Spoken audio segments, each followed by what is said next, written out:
पिछले कुछ समय से आपने देखा होगा पूरे विश्व में ऐसा रहा है। सबसे चर्चित जो मुद्दा रहा, आपको याद होगा जब तालिबान का प्रथम बार शासन आया तो तालिबान ने बुद्ध की एक बहुत बड़ी मूर्ति बामियान, जो बामियान में बुद्ध की मूर्ति थी, जो पहाड़ काट कर बनाई गई थी, सिंगल स्टोन को कट करके बनाया गया था, उसको बम से उड़ा दिया। उसको बम से उड़ा दिया। अगर अगर आज आपने पढ़ा होगा न्यूज़पेपर में, तो उसमें हेडलाइन दी हुई है कि हनुमान जी की 500 साल पुरानी प्रतिमा वो ऑक्शन हो रही थी, चोरी से गई थी भारत में तमिलनाडु से, और वो फ्रांस में ऑक्शन हो रही थी, बिक रही थी, नीलामी में थी। तो जैसे ही भारत सरकार को पता चला, चूंकि इससे पहले भारत सरकार को पता चलता था तो भारत अपनी संस्कृति को लेकर बड़ा शर्म महसूस करता था। उसको लगता था कि ये जो वेस्ट पश्चिमी सभ्यता है वही सबसे ताकतवर है। लेकिन पिछले कुछ समय से भारतीय चेतनाओं में बहुत जागृति आई है, हम बहुत अवेयर होने लगे हैं अपने कल्चर को लेकर। आज हम हर तरह से बात कर रहे हैं, हमारे यूथ नए नए जो है रिसर्च कर रहे हैं।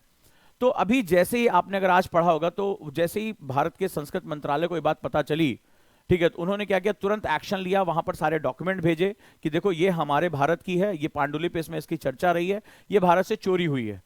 सारे साक्ष्य दिए, पूरा सरकार उसके पीछे जुट गई। और आपने देखा कि इस बार 217 से ज्यादा जो हमारी धरोहर थी, जो भारतीय प्राचीन सभ्यता से जुड़ी हुई थी, हम पूरी दुनिया से उसको खींचकर वापस लेकर आ रहे हैं।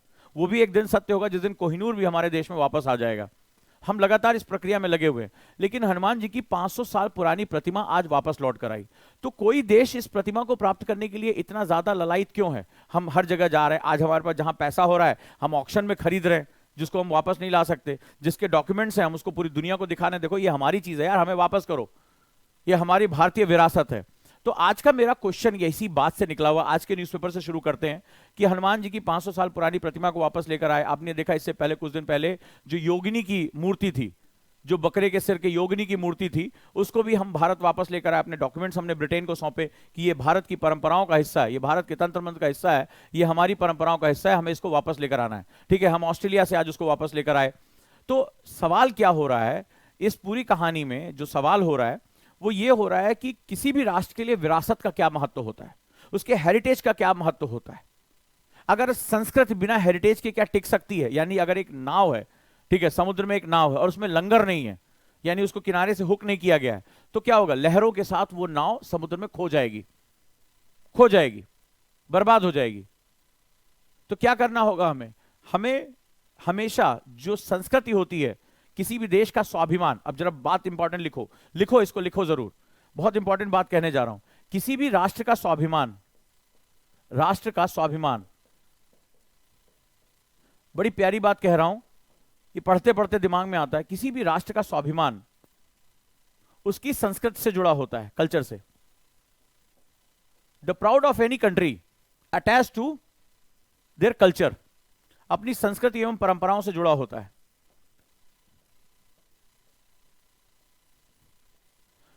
और इसका जो लंगर होता है, हुक होता है, वो उसकी विरासत में जुड़ा होता है,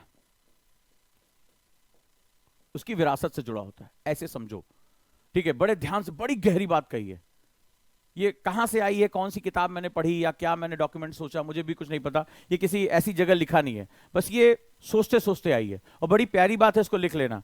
किसी भी राष्ट्र का जो स्वाभिमान होता है कि मैं कौन हूं, स्वाभिमान का मतलब क्या होता है? What is the meaning of who I am. जैसे आप पूछते मैं कौन हूं यार, मेरी पहचान से मेरे पिता से, मेरी माता से, मेरे भाई से, मेरी बहन से, या मेरा खुद का भी कोई अस्तित्व है? तो स्वाभिमान अस्तित्व की बात करता, बड़ी खूबसूरत बात कह रहा हूं, स्वाभिमान अस्तित्व की बात करता। Who I am in this world order.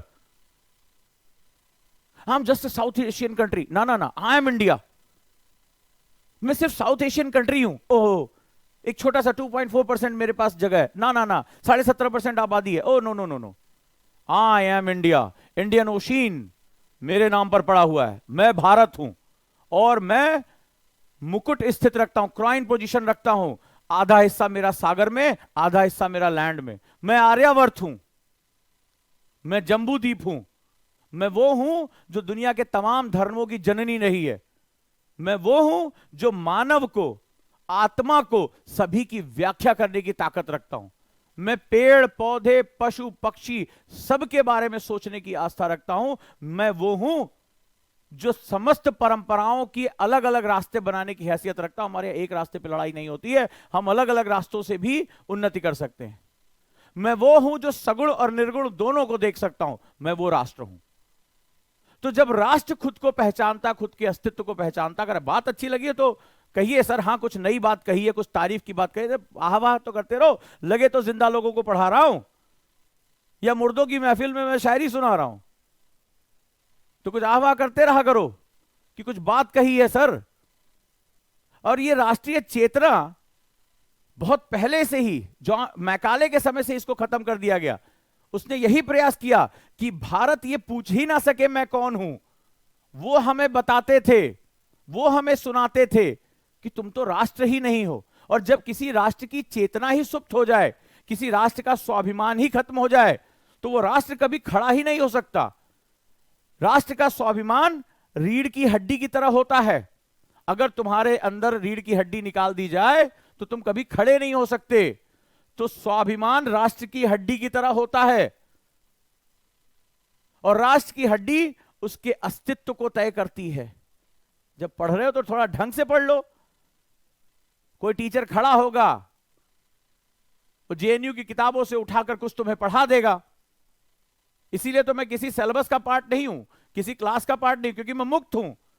मैं तुम्हें वो पढ़ाना चाहता हूं जो भारत में वास्तविकता है। उन शिक्षकों की मजबूरी है कि उन्हें उन्हीं किताबों से पढ़ाना है जो पिछले 70-75 सालों से लिखी गई हैं, जो अंग्रेजों के डॉक्यूमेंट का कॉन्टिन्यूएशन है। सॉरी टू से, बट ऐसा है। इसीलिए कई बच्चों ने कहा आप बहुत अच्छा हिस्ट्री पढ़ाते हैं। मैंने कहा नहीं पढ़ाऊंगा, उसमें मेरी मजबूरी हो जाएगी कि तुम्हें उसी दायरे में पढ़ाना है, और मैं मुक्त होकर अपने राष्ट्र के बारे में बात करना चाहता हूं, इसलिए बाहर आ गया, तरीका दूसरा ढूंढ लिया। तो ये अस्तित्व की बात है, ये उसकी महत्वपूर्ण बात है कि भैया कोई देश ऐसा नहीं है जिसपे महासागर का नाम उसके उपनाम पे रख दिया गया। हमारे हिंद महासागर है ना। तो राष्ट्र का स्वाभिमान उसकी संस्कृति एवं परंपराओं में जुड़ा होता है। अब संस्कृति और परंपराएं अमूर्त होती हैं, ज्यादातर इंटैंजिबल होती है। सपोज दैट आपकी आस्था है कि आप जाकर एक वृक्ष को जल देते हैं, आप प्रकृति पूजक हैं, तो इसका क्या प्रभाव आ रहा है नोबडी नोज। कोई व्यक्ति किसी ईश्वर में आस्था रखता है। कल एक बच्चे ने पूछा प्रूव कर दीजिए ईश्वर है।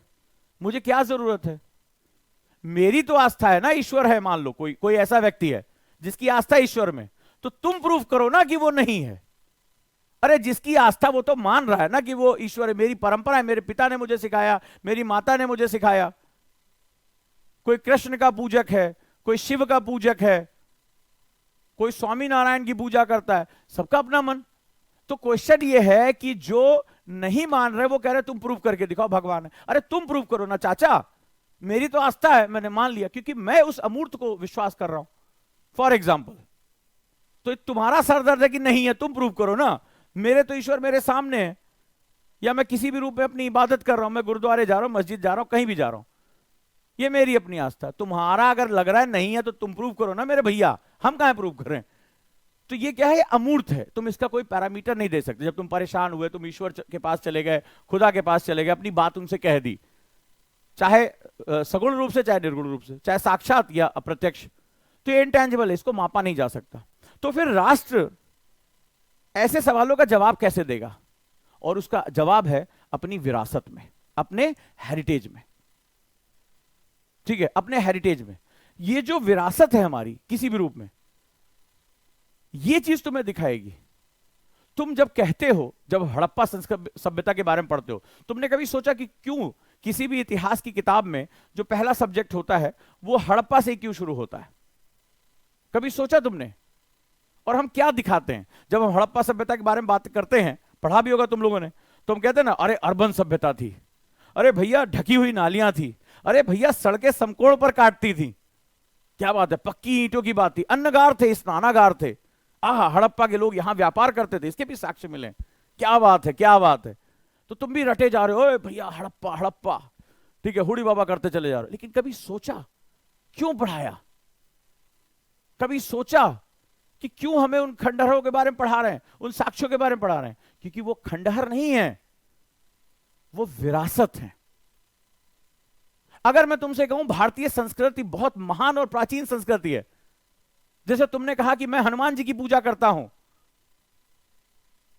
मैं खुदा की इबादत करता हूं, कोई पूछे अरे कहां तुम्हारा खुदा, कहां तुम्हारा हनुमान जी, हनुमान जी हमारा पेन उठा देंगे, तो तुम डिफेंसिव हो जाते हो, तुम्हारे पास कोई प्रमाण नहीं है।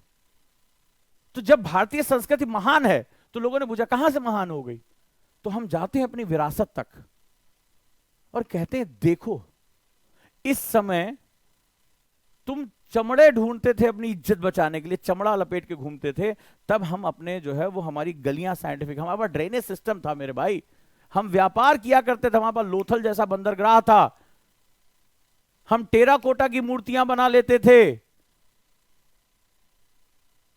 हमारे पास स्नानागार थे, हमारे पास सामाजिक व्यवस्था थी, धार्मिक व्यवस्था थी, ये हम थे। इसीलिए इतिहास पढ़ाया जाता है क्योंकि ये मूर्त हो जाता है। जब भारत में जब तुम कैलाश जाते हो, एलोरा जाते हो, और जब सिंगल स्टोन एक चट्टान को ऊपर से नीचे कटता हुआ देखते हो तो सोचते होगे यार कौन सी ऐसी टेक्नोलॉजी थी जिसने ग्रेनाइट चट्टानों को काटा। मैं पत्थर से, लोहे की छीनी से तो मैं ये काट नहीं सकता क्योंकि ग्रेनाइट आग्नेय चट्टान है, मैंने तमिलनाडु वाली क्लास में पढ़ाया था। और ऊपर से नीचे तक डिजाइन किसने किया होगा, एक भी जगह टूट गया तो पूरा खराब हो जाएगा, इसको लेजर कट किसने किया होगा, और इतने साल पहले लेजर कट टेक्नोलॉजी आई कहां से होगी। नीचे 25 फीट का जो है ऊंचाई पर प्लेटफॉर्म बनाया गया, इसकी अंडर कटिंग कैसे की गई होगी, किसने इसको डिजाइन किया होगा, एक पत्थर के अंदर क्या क्या होगा। बाहर नहीं, हम मकान बनाते हैं नीचे से ऊपर, वो उसको बनाया गया ऊपर से नीचे, यानी इसकी कहीं कंप्यूटर डिजाइन तैयार की गई होगी, वो टेक्नोलॉजी कहां थी।